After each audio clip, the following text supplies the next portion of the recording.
రాష్ట్ర ప్రభుత్వం ప్రతిష్టాత్మకంగా చేపట్టిన మహాలక్ష్మి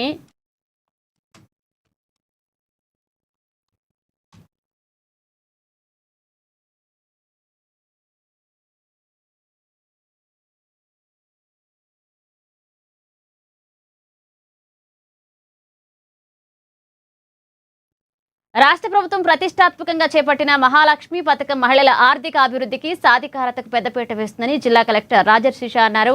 ఇక ప్రజాపాలన ప్రగతి ప్రణాళికలో భాగంగా మంగళవారం జిల్లా కేంద్రంలోని ఆర్టీసీ బస్టాండ్లో నిర్వహించిన కార్యక్రమంలో ఆయన పాల్గొన్నారు. ఇక రాష్ట్ర ప్రభుత్వం అమలు చేస్తున్న గ్యారంటీల్లో భాగంగా మహిళలకు, ట్రాన్స్జెండర్లకు ఆర్టీసీ బస్సులో ఉచిత ప్రయాణ సౌకర్యాన్ని కల్పించడం ఒక విప్లవాత్మక నిర్ణయమన్నారు.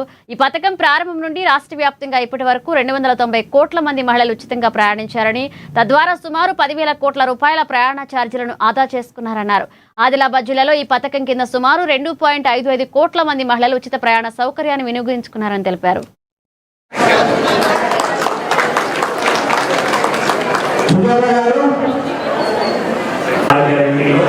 మొదటి గ్యారంటీ మహాలక్ష్మి పథకం మహిళలకి మరియు ట్రాన్స్జెండర్స్కి, థర్డ్ జెండర్కి ఉచిత బస్సు ప్రయాణం ఏదైతే పథకం మరి 9 డిసెంబర్ 2023లో ప్రారంభించారు. దానికి మళ్ళీ ఈరోజు అంటే నిన్నటి వరకు చూస్తే ఈరోజు వరకు చూస్తే మళ్ళీ రాష్ట్రంలో మొత్తంగా ఇప్పటి వరకు 230 కోట్లు మహిళలు ఉచితంగా ప్రయాణం చేస్తూ మళ్ళీ దానికి 10,000 కోట్లు కూడా సబ్సిడీ అంటే మహిళలకి ఉచితంగా 10,000 కోట్లు చొప్పున ఉచితంగా కూడా వారు ప్రయాణం చేశారు. కాబట్టి దానికి ఈరోజు మన ఆదిలాబాద్ జిల్లా డిపోలో ఒక పండుగ వాతావరణంలో ఈ కార్యక్రమం జరుపుకుంటున్నాము.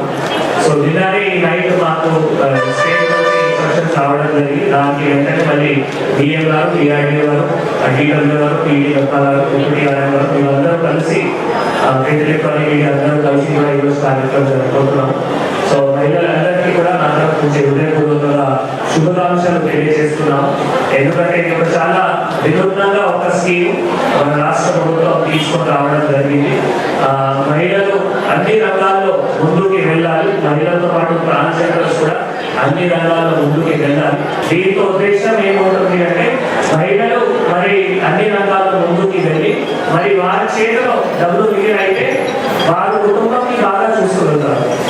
సో ముఖ్యంగా మన ఆదిలాబాద్ జిల్లాలో కూడా చూస్తే ఆదిలాబాద్ డిపోలో 2.55 కోట్లు సుమారుగా 2.5 crores మహిళలు ఉచిత ప్రయాణం చేశారు. కొన్నూరు డిపోలో చూస్తే 80 లక్షల మంది కూడా గత 2 సంవత్సరాల పైన ఉచిత ప్రయాణం చేశారు. మన దగ్గర చూస్తే మరి 106 crores 106 కోట్లు ఆదిలాబాద్ జిల్లాలో సబ్సిడీ రూపంలో అంటే మహిళలకి ఎక్కడైనా ఖర్చు లేకుండా 106 crores మహిళలు సేవ్ చేశారు. కొత్తూరు డిపోలో చూస్తే మళ్ళీ 28 కోట్లు అంటే మన దగ్గర చూస్తే సుమారుగా 150 కోట్లు మన ఆదిలాబాద్ జిల్లాలోనే మహిళలు మరి సేవ్ చేయడం జరిగింది.